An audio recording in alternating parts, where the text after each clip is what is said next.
Good morning guys. Lalagay po tayo ng inuman ng baboy. Dati po ito kasi yung lalagyan nila ng tubig na maiinom nila. Nabutas na po. Butas na po. Papalitan natin ito.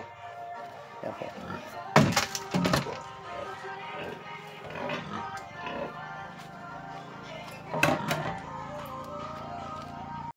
Yan guys, lalagyan muna tayo ng patungan na kahoy.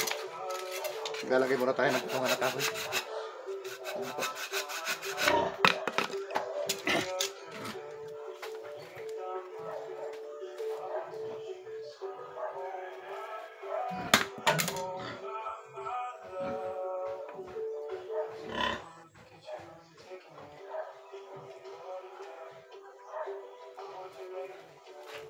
Patungan ng tubig.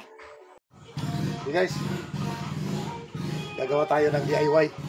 Ito yung inuman ng mga baboy. Ito po. Ginawa ko na po yung yung patungan nila yan. May patungan na sila. Tapos ito, lalagay dito. Tapos ito, ibubutas natin dito. Ayan, para dito po lalabas yung dito po lalabas yung tubig na iniinom ng kwan. Ayan po. Bubutasan ko na lang ito, bubutasan. Bali, ito lang po ang ice pick. Iinitin lang itong ice pick, tapos bubutasan dyan. Kasi plastic naman ito po. Yan guys, bubutasan na po natin yung plastic na ito po. Ito po, butas.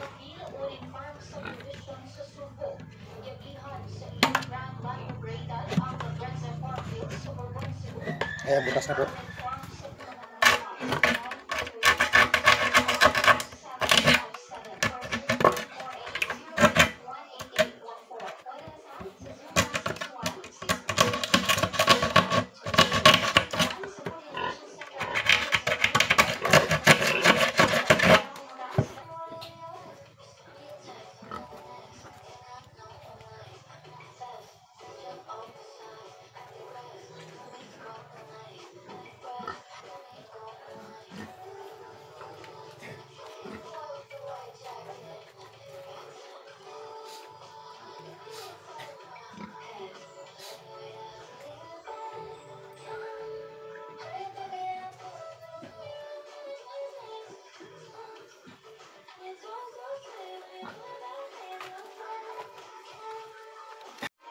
Yan guys, nakabit ko na po. Ito po. Lalagyan ko na lang ng Volcasil para pagtigas, pwede na lagyan ng tubig.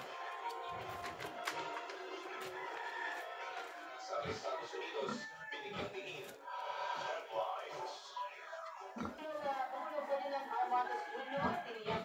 Hindi mapitigil ang zero balance billing at pending bigas program ng pamahalaan. Unemployment rate nitong Hulyo paakyat tumaas. Independent Commission, tiniyak ni Pangulong Marcos na magiging palaya sa anumang influensya. Pagbabantayan ng local treasurer sa Kabanang Bayan ipinagutos ng Department of Finance. Internal cleansing ng Blue Ribbon Committee, prioridad ni Senador Ping Lacson. Ang legislative agenda ng administrasyon on track pa rin kahit nagkaroon ng palitan sa liderato ng Senado. Mga palitang mainit at pinag-uusapan ngayon sa buong bansa. Radyo Pilipinas News Nationwide. Magandang umaga Pilipinas. Sa 3 minuto po makalipas ang alas 11 ng umaga. Ito po ang Radyo Pilipinas News Nationwide ngayong araw ng Miyerkules, September 10, 2025. Kami po ang inyong mga tagapagbalita. Ako po si John Magol. At ako naman po si Chet Oliva. Sa detalye ng ating mga balita, matatag na relasyon ng Pilipinas at Estados Unidos, binigyang diin ni Pangulong Ferdinand R. Marcos. Okay guys, thank you po. Thank you for watching. Kamusta po?